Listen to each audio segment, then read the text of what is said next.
Welcome to the WION podcast. In this episode, we explore how relentless B-52 strikes during Desert Storm shattered Iraqi defenses, broke troop morale, weakened Saddam's Republican Guard, and helped decide the Gulf War swiftly. Operation Desert Storm began on January 17, 1991, with a 38-day air campaign intended to weaken Iraq's military before coalition ground forces advanced. B-52 bombers operating from the United Kingdom, Spain, Diego Garcia, and the continental United States attacked troop concentrations, command centers, supply depots, and Saddam Hussein's elite Republican Guard divisions. A single bomber releasing unguided weapons in a long pattern could create a destruction zone roughly 9/10 of a mile in length. 3 aircraft striking together could devastate several square miles. For Iraqi troops trapped in exposed desert positions without air cover or an effective defense, the attacks felt like natural disasters. The ground shook, escape seemed impossible, and even fortified positions offered little sense of safety. The Republican Guard formed the core of Iraq's defenses in Kuwait and southern Iraq.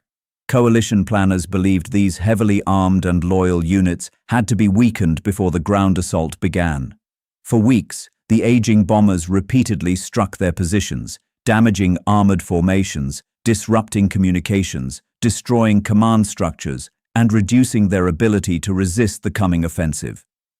When coalition troops advanced on February 24, 1991, Iraqi soldiers began surrendering in enormous numbers.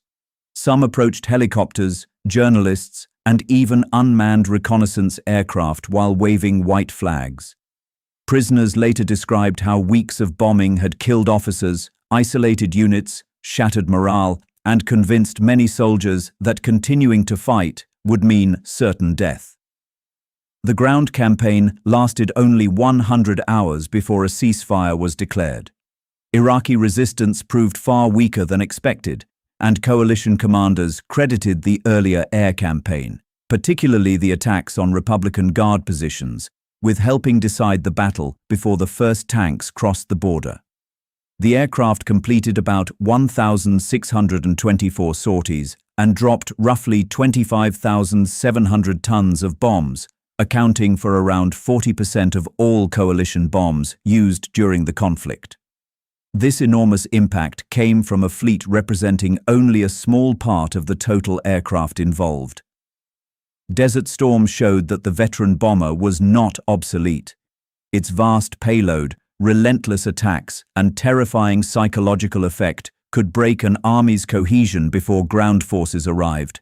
Designed as a symbol of nuclear deterrence, it became one of the most influential conventional weapons of the Gulf War. Thanks for tuning in to this incredible story.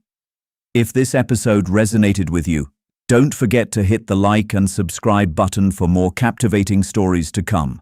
Stay tuned.